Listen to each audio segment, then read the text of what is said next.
Anjur.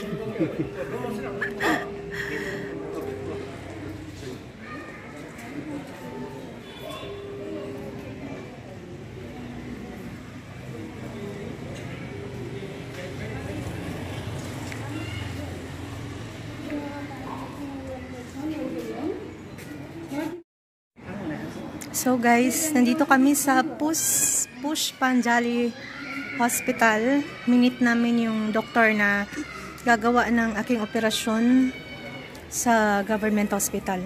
Kasi si Sunil, yung una kong doktor dito sa Chitwan, ayaw po niyang gawin ang operasyon sa government hospital. Gusto niya po dun sa sarili niyang hospital. So, medyo mahal. So, itong doktor na ito ay kilala ng yung chairman ng school ng mga bata. So ito yung parang ni-recommend. So yun,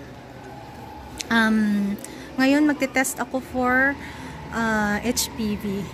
Mukhang okay naman ng ating doktor, lalaki siya, and then sabi niya ay hindi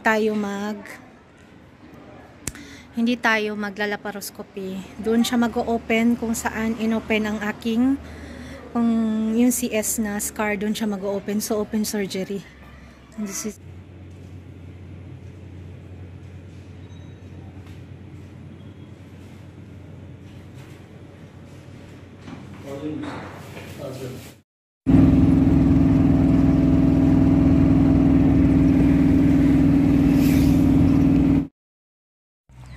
bumili ako ng gamot.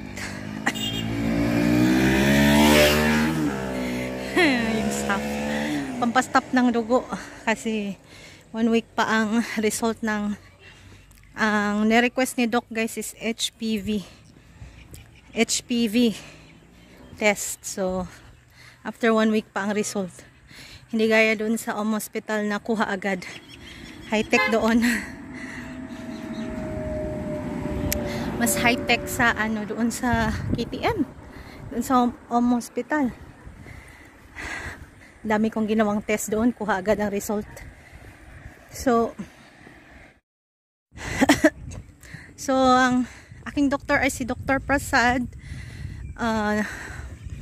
Nagtatrabaho siya sa Bharatpur Hospital, and then part-time siya doon sa Pushpanjali na malaking ospital. Bagong ospital siya guys, pero parang hindi pa tapos.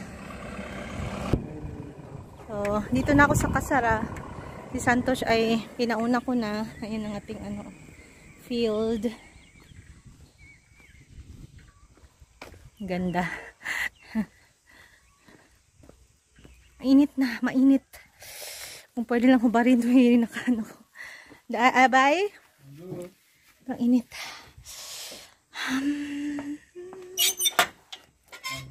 Thank you.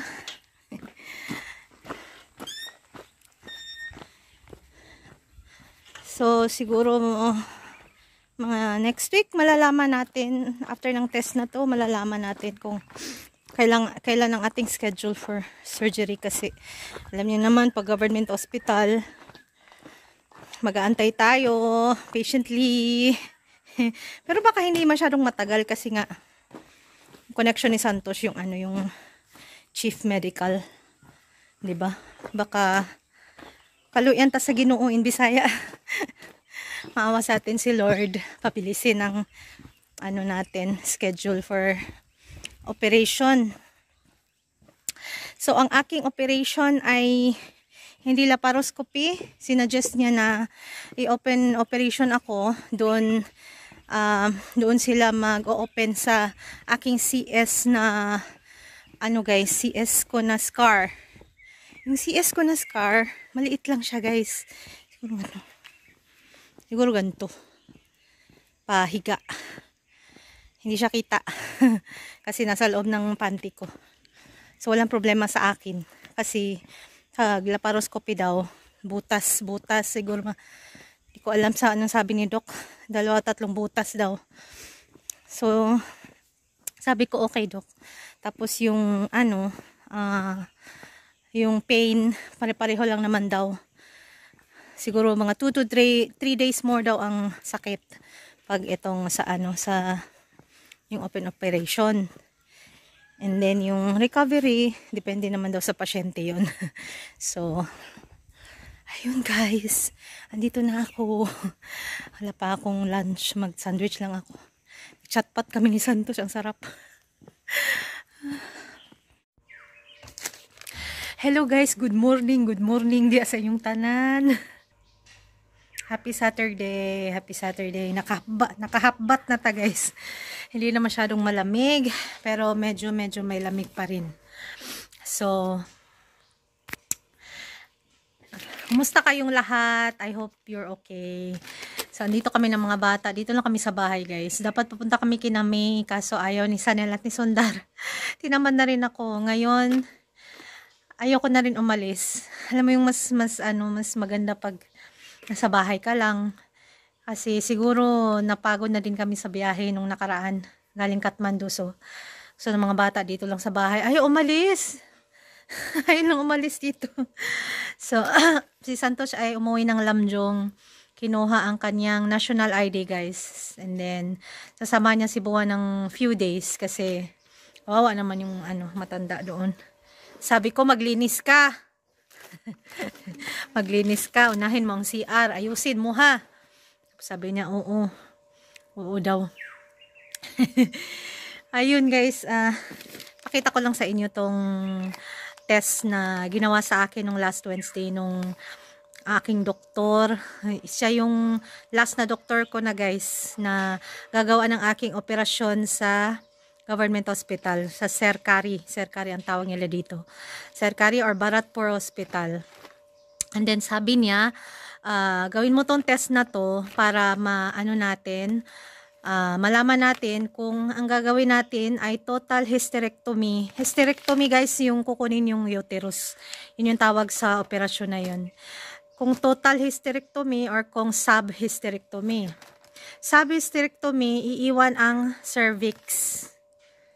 So, uterus lang ang kukunin at saka yung bukol.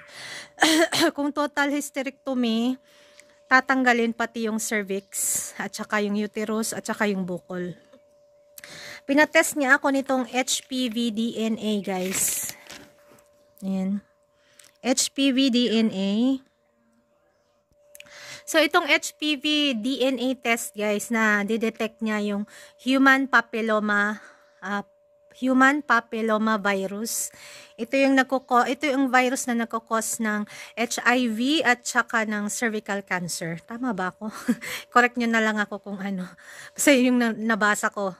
So, yung sure ako, ito yung virus na nagko-cause ng cervical cancer. So, kung meron ako nito, kung positive ako, tatanggalin ni Doc pati yung cervix ko.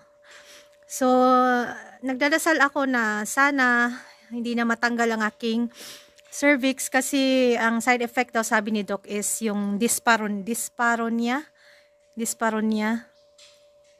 Guys, masakit daw siya pag nagsisexual intercourse. Ayaw ko naman nun, no? Pero sabi nung kapatid kong nurse, not true to all, hindi lahat nakaka-experience nun. Depende daw sa babae. So, wala akong magagawa kung mag-positive siya kasi kailangan ng tanggalin para safe tayo, no? Hindi na tayo tubuan ng kung ano man cancer. And then, sabi ni Doc, hindi na magla-laparoscopy. Hindi naman niya sinabi sa amin na walang laparoscopy sa government hospital. Basta ang sinabi niya lang na nakadalawang CS na ako. So, doon na lang open surgery niya na lang ako. Doon na lang magka-cut. Dito na lang sa aking slice doon sa kung saan CNS ako guys. So, dun siya magka-cut para wala na daw additional na scar. Kasi kung laparoscopy, tatlong butas na naman daw. So, sabi niya ang difference ng pain is 2 to 3 more days sa CS. Halos pareho lang. Pero, Diyos ko Lord, natatandaan ko naman yung aking CS dati na sobrang sakit. So, sabi ko, okay.